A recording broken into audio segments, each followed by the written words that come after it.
Hey guys, thank you so much for being here. This is just an amazing time. These are my favorite 6 days a year because we do this twice a year.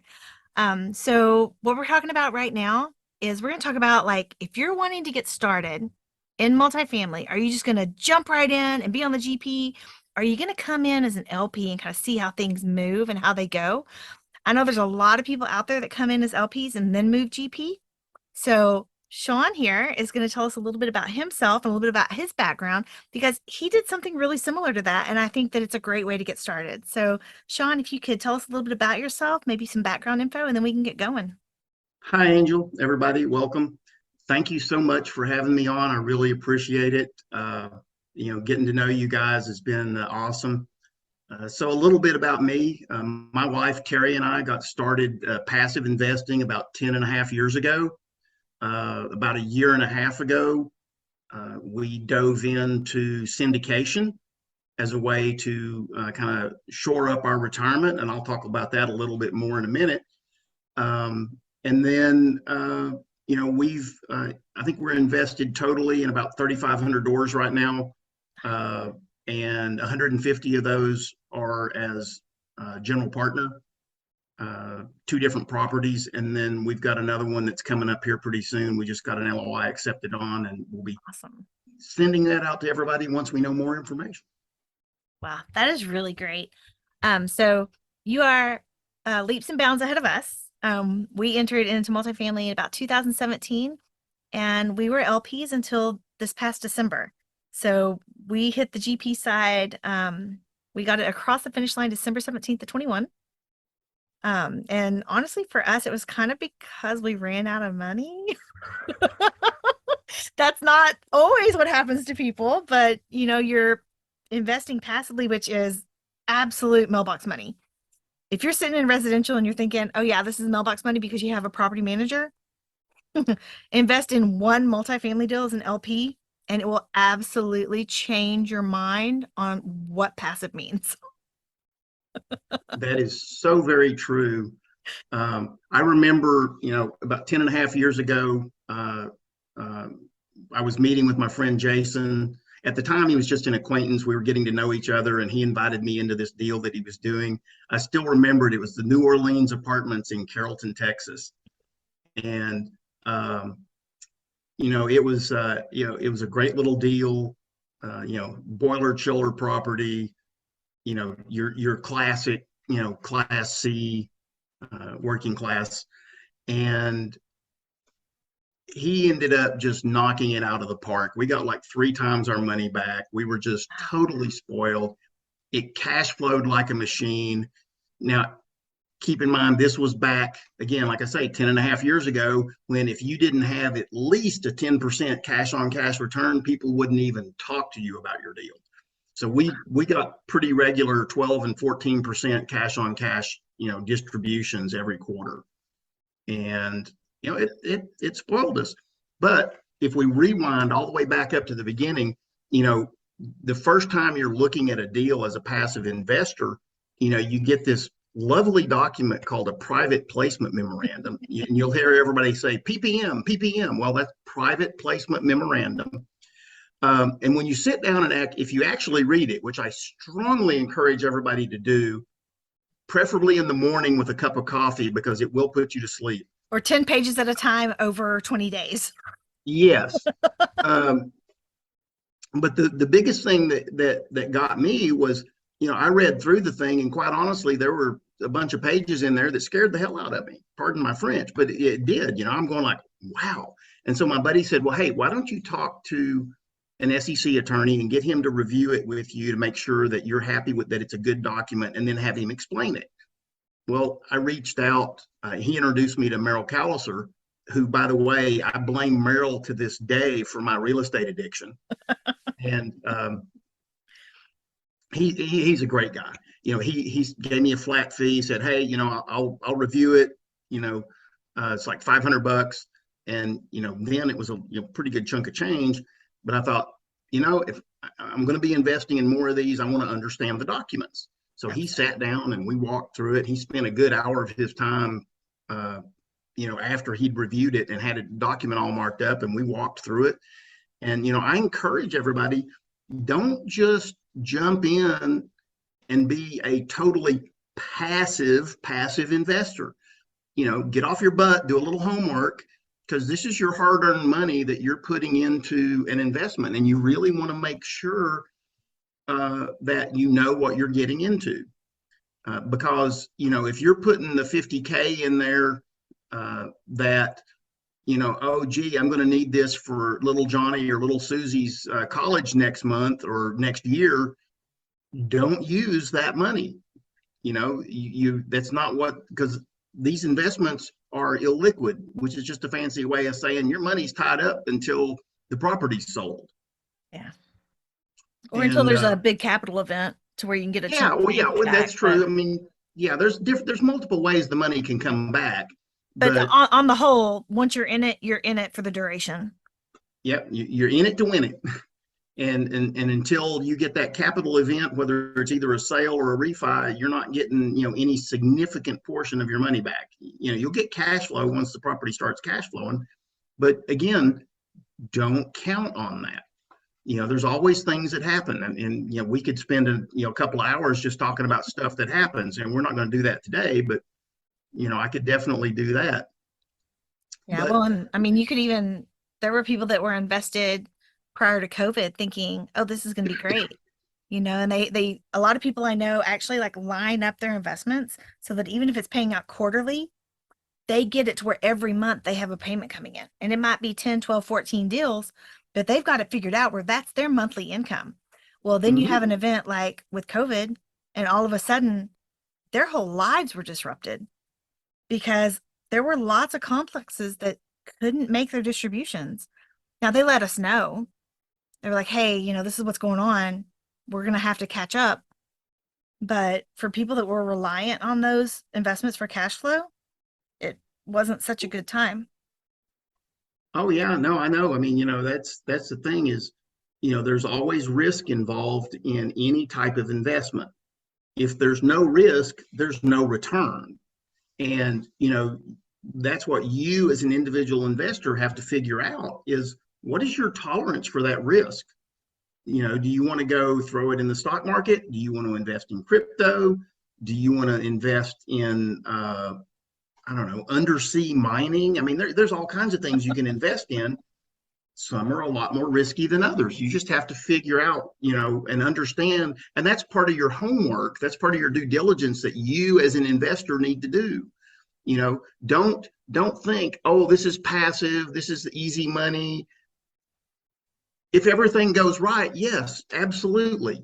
But you also have to look at it, well, what if it doesn't go right? And as a passive investor, you're shielded from a lot of things.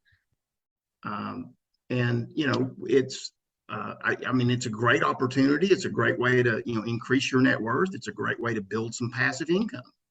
Yeah, and I think there's almost it's like a fear of vetting a sponsorship team because you don't want to be the person that's asking whether this team is really good or not? So it's like some people are afraid to reach out and vet the team. But let me tell you, like, it's not just passive investors that vet the sponsorship team. I've had people reach out to me because I know a lot of people and they're like, hey, what do you know about so and so? Is this person for real? Are they actually doing deals that are working out? Is this person trustworthy? Can you find out anything for me? Because I can't find out anything on my own. And I'll reach out to some people and try and get a feel so that I can tell my friend that reached out to me, hey, this is what I'm hearing from people that have partnered with this person, or this is what I'm hearing from people that have done deals with this person or have invested with this person. Because, it's not like what you think. Like everybody actually does vet people.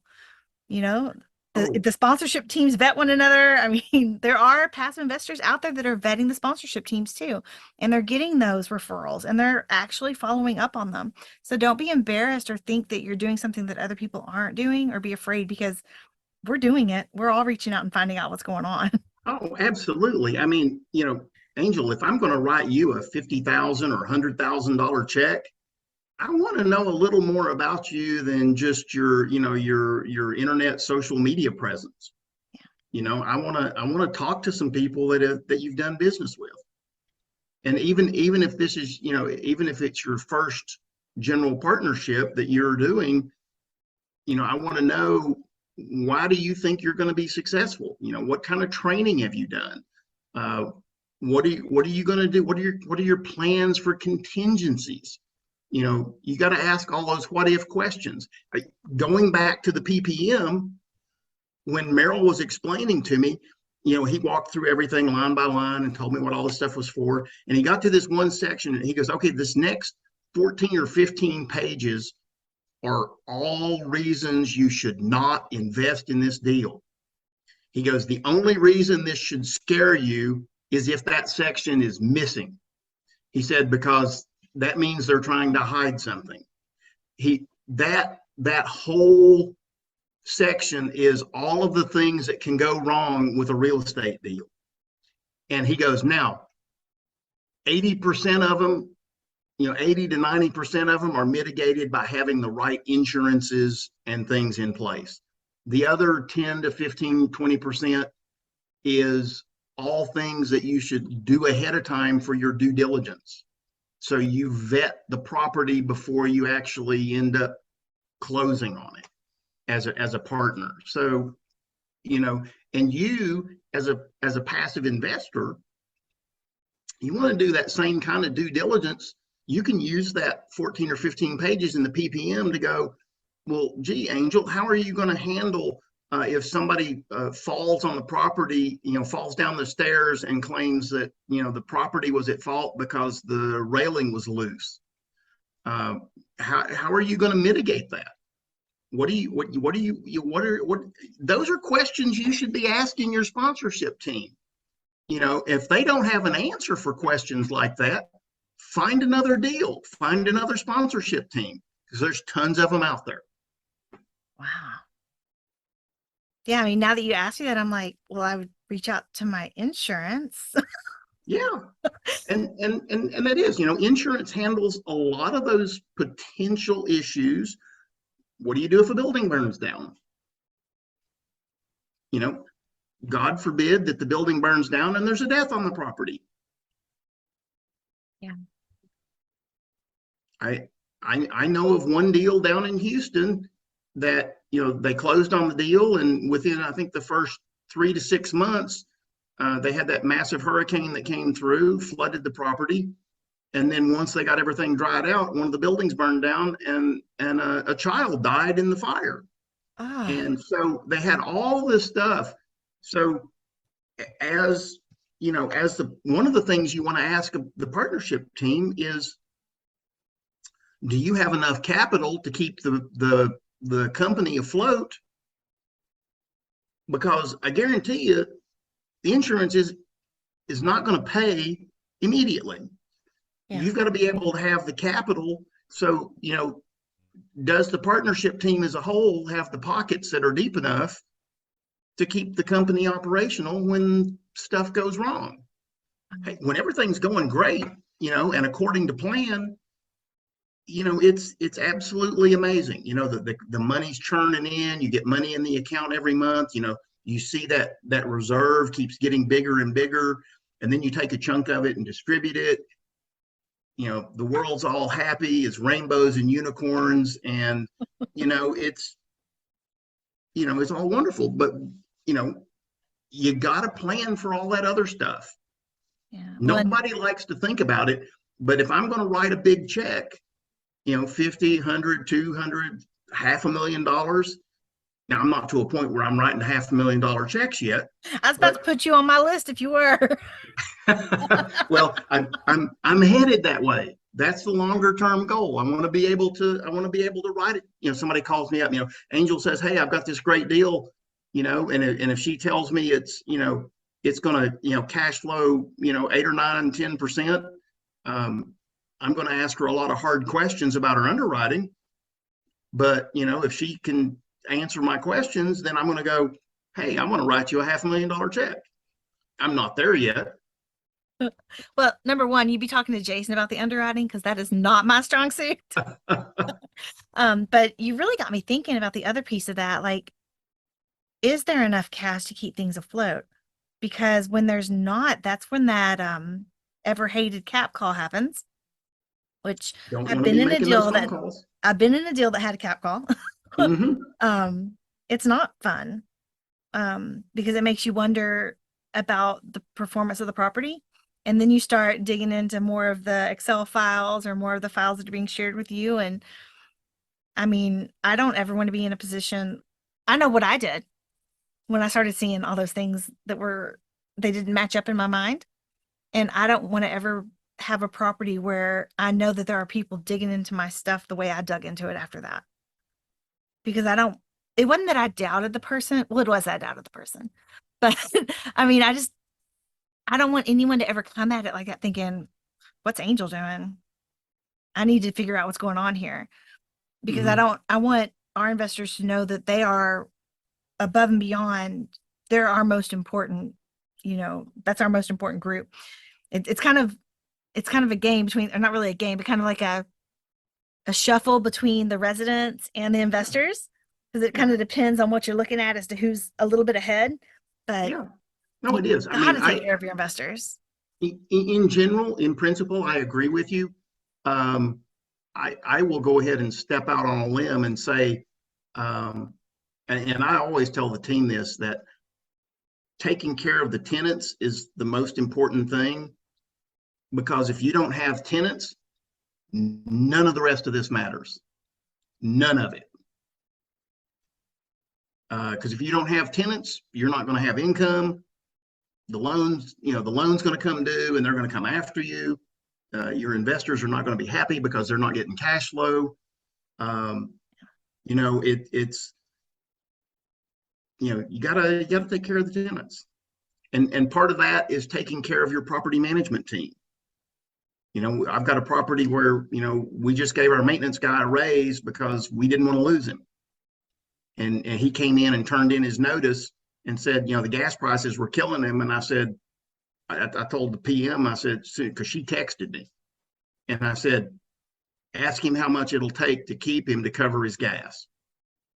And so we gave him like a $200 a month raise. Was it in the budget? No. Did it make sense? Absolutely, because it's hard to find good maintenance guys that both the staff and the residents like. And he's AC certified. Yeah, we're actually sitting with something very similar to that right now because we had to make, well, there was a migration. We moved from one property management company to another, same regional, same on-site, and the on-site maintenance guy didn't do the steps necessary to move forward with the next property management company. And so we're in a weird spot where I kind of came across someone that works at another job as a maintenance guy, is HVAC certified, but he works that other job full time. So we might get him in the afternoons, maybe, fingers crossed. But we're gonna have to do like a 1099 person who works on a project by project basis until we Mm-hmm. can find somebody full time. Because like you Oh, said, yeah. it's tough to find maintenance guys. It's especially tough to find them with HVAC certs. Yeah. So, and those are things that like even as an LP, you can ask to be a fly on a wall and be a part of some of what's going on so that you can learn. Mm-hmm. Now, not all teams are going to let you. They may not let you into every weekly meeting or, certain team meetings, but they will certainly let you in on some stuff and let you see what's going on because I've seen it happen. I have friends Oh, that yeah. were able to do that. Oh, absolutely. And, that was, my first deal. You know, I was an active passive investor, just, where, you know, when I got the reports, I would go through them and then I would call the sponsor and go, okay, I don't understand this. And we talk about it. And, so that helps me learn, and, really made us comfortable after we'd done several more deals of moving forward and, getting into general partnership role. And the way that came about, we were sitting around the kitchen table November of 2020. We were talking about our finances and looking at retirement and what that would look like.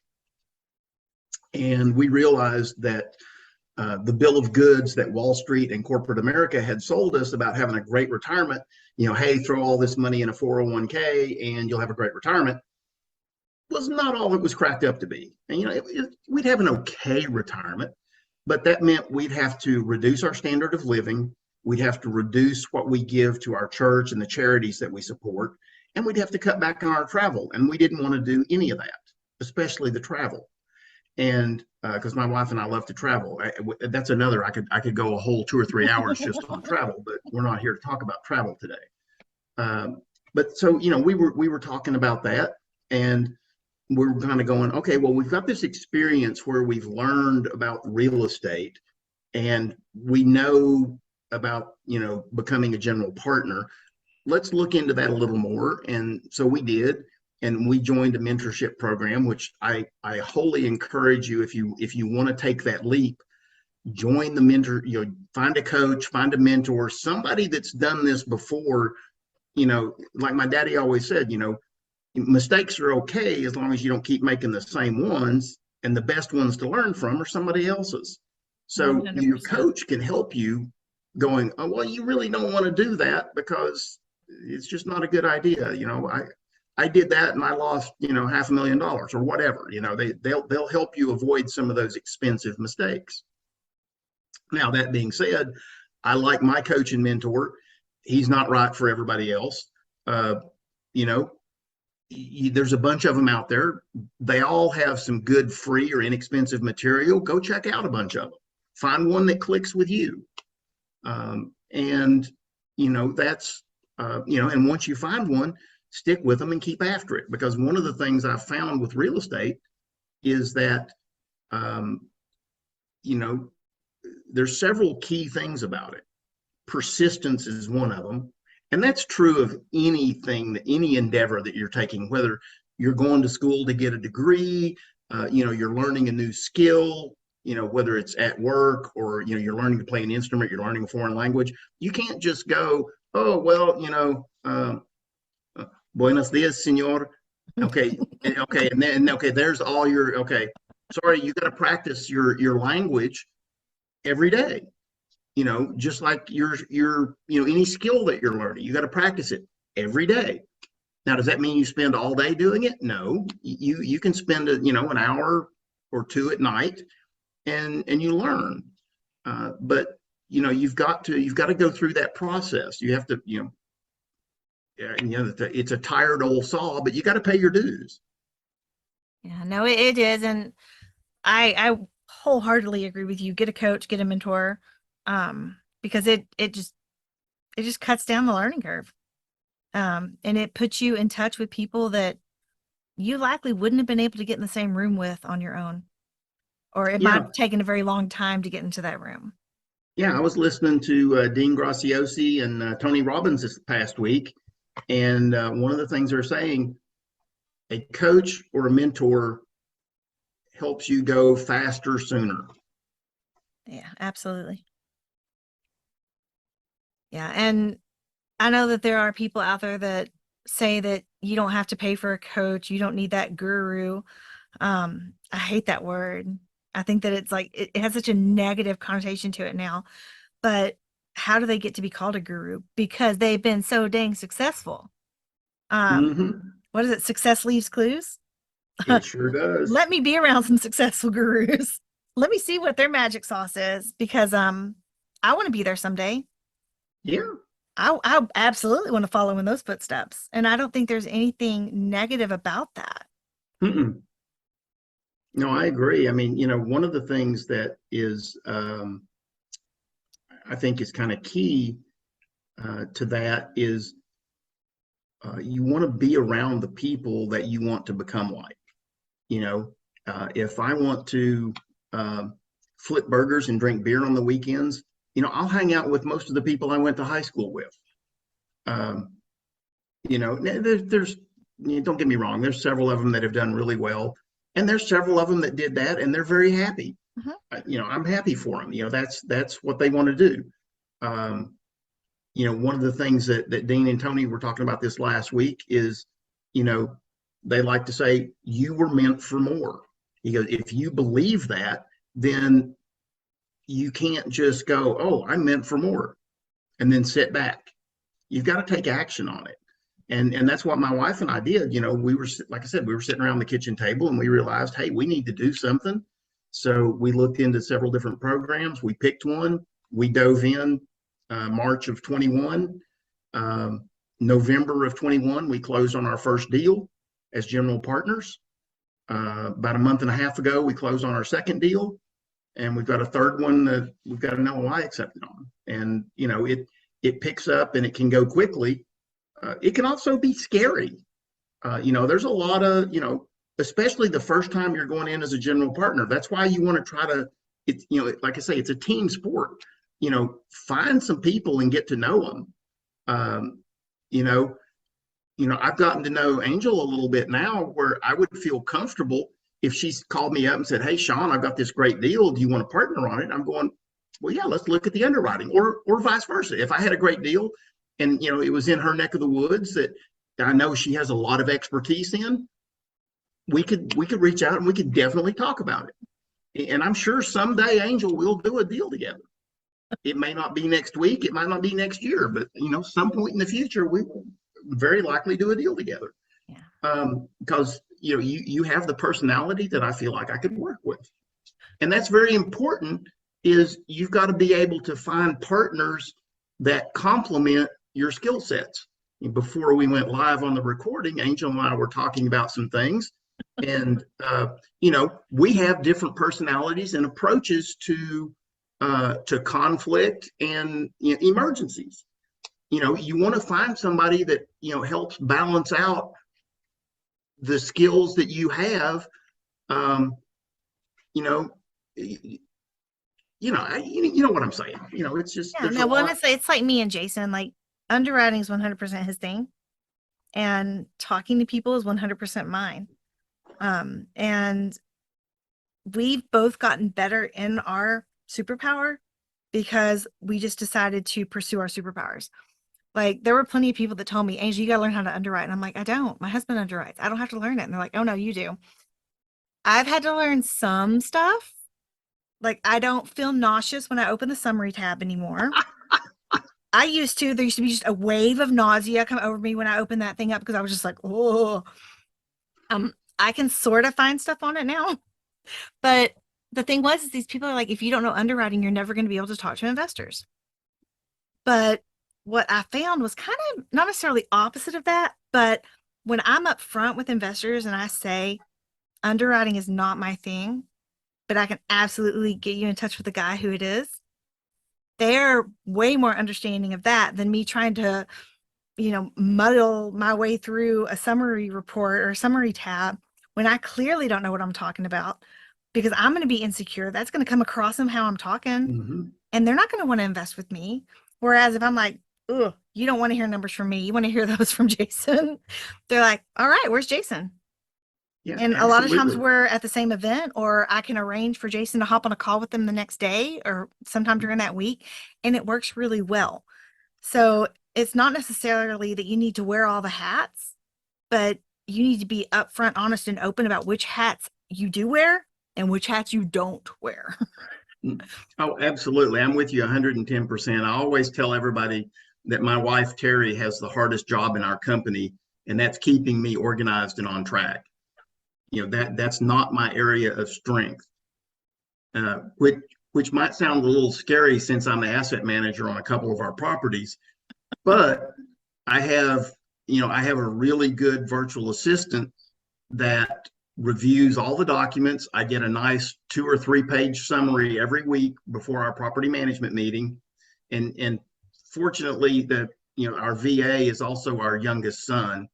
Um, he's currently living in Georgia with one of his friends. He's 10 hours ahead of us. And for those of you doing the math right now and thinking, wait, Georgia can't be 10 hours ahead of you. Well, it's Georgia, the country, not the state.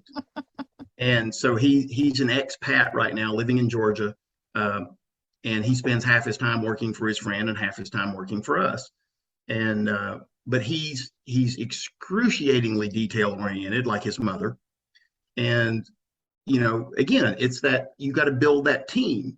And like you said, you've got to be upfront with people to go, hey, these are not my areas of strength. Well, let me put you in touch with my partner that can answer those questions for you. Yeah, absolutely. And one of the ways that we really honed in on that was starting out as passive investors. Like when Yeah. those emails would come in with all of those files, And I would open up the Excel sheet and I would see like all these account numbers. I mean, I'm old school. I have a checkbook and I've been the treasurer of organizations. I've had the big checkbooks. And when I would see all those account numbers in my mind, I saw stacks of checkbooks and stacks of business account books. And I was just like, oh, and it was so overwhelming that I knew 100%, zero doubts, that was not what I wanted to do. I thought I could do asset management. I'm learning that one too. Um, because it really is, it's not just having relationships with people, it's having relationships with people that are strong enough that you can call someone out and not put them on the defense. And that's, I feel like that's a really fine line of being able to tell someone what you don't like and them not get defensive about it. And Yeah, so, absolutely. yeah, I've kind of decided that I need to get better at that. So I kind of backed up, and one of our other GP team members is very good at it, very diplomatic about it. And Hmm. that person takes over, and I've listened, and I still am not sure how this person does it that well. But I'll eventually get enough experience over time that I'll be able to get better at that myself if Hmm. that's something I want to do. Yeah, Because that's the other beauty of the team is you don't really have to do anything you don't want to do yeah. if you have another team member that's going to balance that out. Oh, absolutely. And like you said, yeah, the nice thing about being around the team is you do start picking up things that they do, and you start understanding a little bit more of their language. Because asset managers talk one way and underwriters talk another way, and brokers talk yet another way, and it's there's subtleties. They could all be talking about the same thing, but they're going to say it differently. Mhm. And part of kind of part of what I do, my superpower is the networking and putting teams together. I go out and I've got people that bring me deals, and then if the underwriting pencils out and it makes sense, then I can help them put a team together. And even if I'm not able to invest in the deal myself as a partner, I'll work out some kind of compensation for them. Maybe they pay me a finder's fee and I invest passively in their deal. There's a ton of different ways you can do things, right? You don't have to, you don't have to have, a couple of $100,000 to be a general partner. I won't kid you, it helps. But but you need somebody on the team that has that liquidity, that can help cover all of those upfront expenses when you're getting into a deal and things. It's again, it comes back to that team. And while you don't have to know everything for every job, for every role, it's a really good idea to know what all the major roles are, and what's kind of what's expected of those, because in that way then you can start talking to your prospective team and go, okay, well, Angel, you and I are going to partner on this deal. Um, you know, what do you feel like your strengths are that you're going to bring to the team?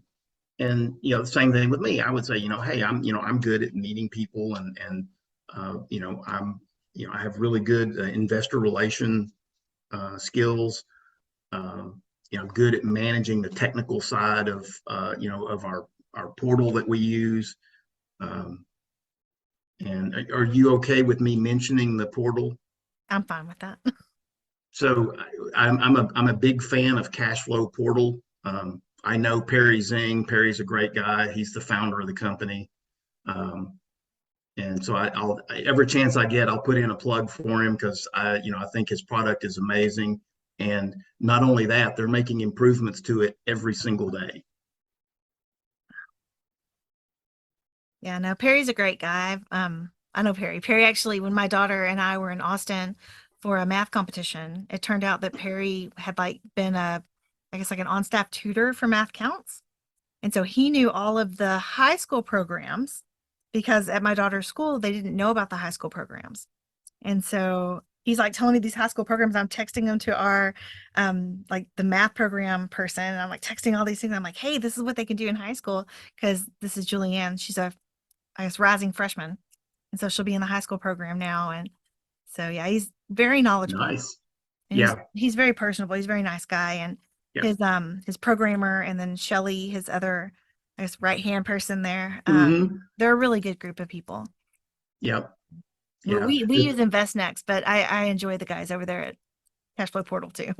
Yeah. They're a great bunch. Uh, but yeah, again, you've got we've been talking about teamwork. You have that. Not only do you have your partnership team, but you've got that extended team of your vendors because it really does take a village to locate, analyze, acquire, do the due diligence, get through all of that whole process of what a good friend of mine that likes to say is that 2 month sprint from LOI accepted to contract signed and closed. Because it's literally, it's nonstop. And I know, and I Or the still 5 month marathon. We had a 5 month marathon. oh yeah, sometimes they're longer. My first one was 3. The goal is around 2, but it's one of those things that uh, every time I get an LOI accepted, I kind of get this knot in my stomach going, okay, damn, I'm going to be really busy for the next 2 months or 3 months, Yeah. but in a good way, right? I mean, it's just, and we were talking about, handling those things when you get thrown in the fire. Um, a lot of times, one of the things that gets me through things like that is remembering what my grandmother told me growing up, because I used to go and spend summers with her, and she was a very devout primitive Baptist, and just had a very strong faith in spite of all of her health issues. You'd never hear her complain. Mhm. But her big thing was, things fall into 2 categories: things you can worry about, so you get off your ass and you go do something about it; things you can't do anything about, you pray about it, you give it to God, and you move on. And you can't let worry over something you have no control over, um, uh, you know, weigh you down. And whether it's God, the universe, Buddha, Allah, whoever, that something larger than yourself that you have to believe in, um, to really make you go, okay, there's something out there to help me. Um, and sometimes that comes in the forms of your teammates. They can help you get through that. You may not see a clear path, whereas you discuss it with your team. Don't let it bother you so much that you can't talk about it. You've got to go talk to the team and go, hey guys, I see this issue. Does anybody have any experience with this? Do you know anybody that has any experience with this? And 99 times out of 100, they'll go, oh yeah, let's call so and so, down in Houston or San Antonio or wherever. There's Yeah. there's somebody that's been through it before. Yeah, no, and that's one of the other things that as an LP you can really view also, especially if you're dealing with a sponsorship team that is great at communicating. So in our experience, to me, there's been one group that really just shines when it comes to communication. And I'm gonna go ahead and put them out there, but it's Elaine Villegas, Daniel Canterbury, and Danish Nassim. And I Yeah. never know if I'm saying his name right. I always feel like I'm saying it wrong, but those guys are amazing when it comes to communication. And one of the coolest things is like when you're looking through their stuff, you get a really good picture of how to prioritize. And like that was one of those groups that, hey, things are going on. We're gonna have to skip distribution, but we're gonna get caught up. And they did. But they sent out a newsletter that said, hey, this is what's going on, and this is how we're dealing with it. And so, as an LP, if you've got one of those teams that is amazing at communication, you're going to learn how they're prioritizing and how you can Mhm. copy that in your own deals later on. Yep. Because that's prioritization is very, very difficult for me. Because, like I was telling Shawn, I mean, everything's a bonfire to me. All the heat's the same, all the flames are the same height. Everything is a big deal to me. And so being able to see how other people prioritize things is very helpful because it helps you see, wait a second, what's really important. And even just this morning, somebody was saying, we react to things like it's a life or death situation, and it's usually not. But if you can say, well, okay, what happens if I don't get this done today? What happens if I don't get this done this week or next week? Will we survive it? Is it going to be financially damaging? Is it going to be reputationally damaging? How is this going to affect me if I don't get it done today? And to kind of let that be sort of a guide. But I really think the coolest part was when he was like, we react to things like everything is life or death. And how much stuff these days is really life or death. It's not like we're back at the caveman times where it truly was life or death. Hmm. But we still react that way. And so it kind of gave me just a different view on it, even just today, hearing that, because I was like, oh, wow. Yeah, I tend to react like it's life or death when what's the worst thing that would have happened if I hadn't been able to create that new operational account? Yeah, well, it's interesting because I was listening to a book on habits, and how habits form and how you can focus on different things and change your habits. And one of the things they talked about was, we basically have a 2 million-year-old brain that still has a lot of what the guy calls the lizard brain functions in there. That you know, he goes, early on we needed that to keep us alive, and now, until you learn to manage that, we have those reactions of, oh crap, it's on fire, and run away, run away. It's just a whole process that they were talking about, being able to um, you know take that cue, whatever it is that sets you off on something, into panic mode, and train yourself that, okay, when these kind of things happen, no, it's not the end of the world. I can do something about that, and so I do it, and then I move on, and now it's no longer a fire, But Yeah. Hopefully I'm there someday. I mean, so I'm like totally the other end of the scale on that, and probably where we both need to be is just closer to the middle. You know, I Yeah. I get accused quite often of not caring, and it's like, it's not that I don't care.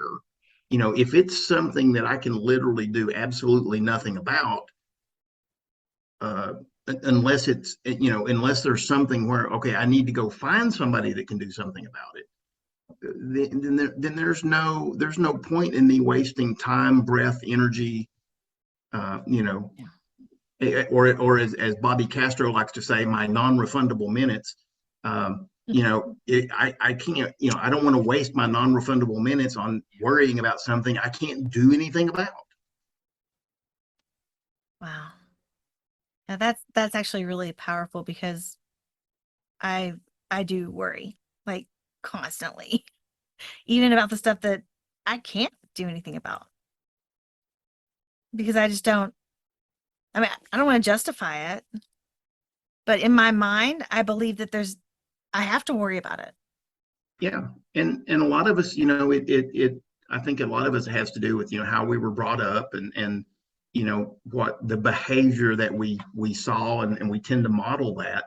But I think some of it too is, you're not stuck that way. You're the master of your own destiny within reason. You can, you know, um, we all have a lot of just automatic reactions that we have to things that some people will call as habits, whatever you want to call them.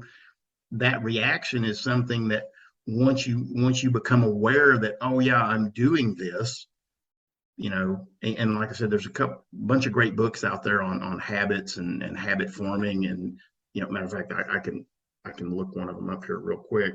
I love to listen to Audible when I'm driving down the road, going between meetups and meetings and everything else. I was trying to look for, we have Atomic Habits, which is really good. That was one of the ones I was just listening to. That And one's then really there's good. And then there's another one, Brendan Bouchard has one that's like high performance habits, I think. And mm-hmm, there's some ones in there that are really awesome too. Yeah. So I was looking for Um, them. We've just got stacks and stacks of books well, around here. and oh, one of the other ones. It's not necessarily a book directly on habits, but it's Napoleon Hill, uh, How to Own Your Own Mind, which was actually based on his 1908 interview with Andrew Carnegie. Hmm. It wasn't published until after his death because they found it in some of his writings, and his estate published it later. But it's a great How to Own Your Own Mind. how to own your own. I'm texting that to my husband right now. All right, so it was But how. Napoleon Hill's got a lot of great books, and if you've read Think and Grow Rich, you'll hear some of the same types of things that are in there. But that's a um, that's a again, like I say, I'm always trying to improve, whether it's my personal habits, learn more about real estate. And that's one of the things I love about real estate is there's just so many different aspects to real estate. There's no reason you shouldn't learn something new every day. It doesn't have to be Absolutely. anything earth shattering, and my dad had a rule at the house, growing up, was that you don't go to bed at night until you've learned something new. Doesn't have to be anything big, but he'd always ask, what'd you learn new today? And I think that one of the coolest things too about having been an LP before we were GPs is now that we're on the active side, when something happens, I'm like, okay, did this happen to anybody else before me that I'm aware of? Yep. Because like when our property management company dissolved, I was like, has this happened to anybody else that I know of? And I'm like, well, no. But people have changed property management companies. Mm-hmm. And how can I use that experience to help me with what we're going through right now? Exactly. And so, I mean, there's things that especially sitting now that we've already gone through the fire, I can be like, man, I should have done this or I should have contacted this person. Mm-hmm. But in the heat of the moment, I couldn't think that clearly. Yeah. But now that we've been through it once, if we go through something like this again, we've already done it at least once. Yeah. And so there should be some level of calmness that didn't happen this first go round Mm-hmm. because it won't be so foreign. And so maybe I'll do a Yeah. better job of thinking back to the investments that we've been passive in, and I'll be able to Mm-hmm. think more clearly upon like, what did this person do? Because they did something, or I wouldn't be investing with them again. Exactly. And to that point, we're doing a meetup in Denton. It's if you go out to meetup.com and search for AIM Denton, you should be able to find us. But on the 15th, Monday night, we're doing a meeting up at Houlihan's, and we're having a panel. We're going to have a fairly experienced GP. We're going to have a fairly new GP. We're going to have a very experienced passive investor. You probably know Charles Lemaire. That's who immediately popped into my head. I was like, Yes, he huh, he is very experienced. He's invested in, I believe, 70 deals now in his lifespan, quite a few. and as a real estate investor. And he refers to himself as a serial passive investor. And I'll if you want to find out why and hear his story, you can show up at the meetup. I think you already know. But yeah, he's a real character, but he keeps meticulous records on all of the deals that he's invested And in. his binder that he brings with He's got him. his little binder. He doesn't go anywhere without it. And you know, and I think that's one of the sources of information that newer GPs sometimes forget. Hey, you've got these experienced passive investors out there. That's a resource you can take advantage of. So even if you don't ever want to become a general partner, I know a lot of people want to because there's more money involved in that. But I will also tell you that where there's more money, there's usually more work. And you know, you definitely want to know what you're getting yourself into. You can't just decide, oh, I'm going to go be a GP tomorrow. you know. Yeah. Well, and Um, I would hope that like as people, if you come in on the LP side, you're just watching what's going on. I know that not all sponsorship teams will share the hardships. Um, there have been a few investors that have been at my meetup on Mondays that we do like an after party afterwards. I'm just like, all right, you're going to hear more than probably any other investor is going to hear right now because I'm having a tough time and I need to talk about it. And I'll just share. Because especially while my husband and my oldest were gone for those 12 days with no cell phone access, no internet access, and I honestly felt like everything was burning down around me. It was really, really hard. And one of the neat things was one of our investors, I told her, I was like, I can't figure out how to redline this thing. I need to put some asterisks or something on this because I don't like this part of the contract. Like, but I don't know how to put it in something that I can write on. She's like, you've got your iPad, right? Like, yeah. She's like, it's a PDF. Just put it in your iPad. And I was like, oh my God. But I was so overwhelmed and so worked up that I mhm. couldn't think clearly.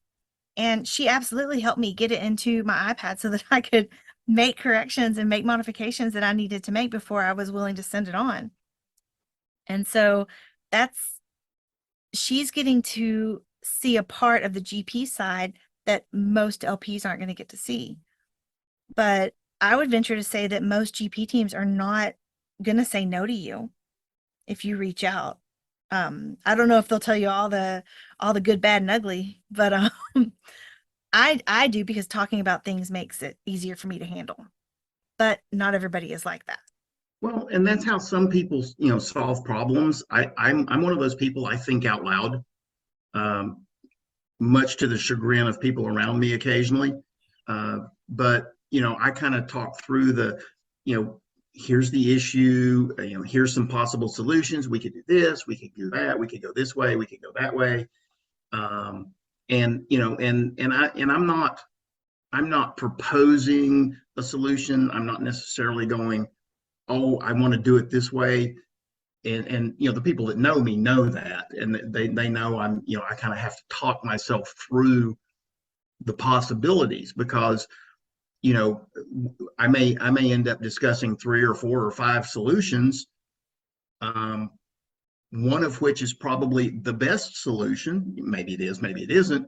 It's the best one I can come up with, but I don't always necessarily know how to differentiate that because again, it kind of goes back to that team. You want to have different team members with different perspectives, because if you've got somebody that has that experience in finance, or maybe they're a CPA, or maybe they've done construction and they have a unique experience to where they can go, oh well, I've had to replace a concrete landing on a property before. Maybe it wasn't multifamily, but they know what's involved. They can ballpark the costs, and instead of the $5,000 we had budgeted for a quick and dirty repair, well, now it's going to cost $30,000 because the structural engineer says we've got to tear it out and do more stuff. Oh, yikes. So you've got to. And again, this is why you have a contingency budget. Yet another question you want to ask before you invest with a partnership is, well, how much are you keeping in contingencies for stuff? Because stuff happens.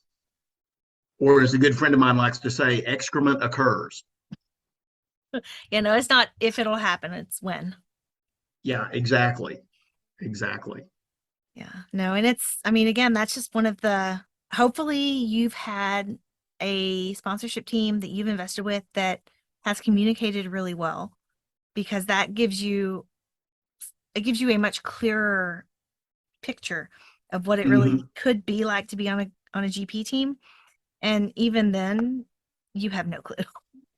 Oh yeah, no. I mean, until you go through it, it's like going to the Olympics. Until you actually show up there, yeah, all the hard work and effort you had to do to get there, but until you show up, it's just not you. I mean, and I've never been to the Olympics, so it's really probably a really crappy analogy for me to use.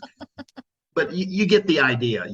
Until you've done it, until you've walked in somebody's shoes, yeah, you might have an idea. Yeah, you may kind of sort of know. I mean, yeah, okay, yeah, you've done all the training, I went through a whole bunch of training, both, online and in person, and coaching and mentoring. And, you know, I still remember, my stomach kind of clenching a little bit when we submitted that first LOI, even though I knew it was $1 million under what they were asking, and I knew I wasn't going to get the deal. I'm still committing, to buy this $6 million asset. Yeah. And I'm going, you know, until you do it, I'm on my third one now, and I still feel that a little bit, you know, um, and there's like I say, I don't want to scare people away. I think real estate is still one of the absolute best wealth creation vehicles that we have available to us, Mhm. just from a risk adjusted perspective. Uh, are there things that return a lot more money? Absolutely.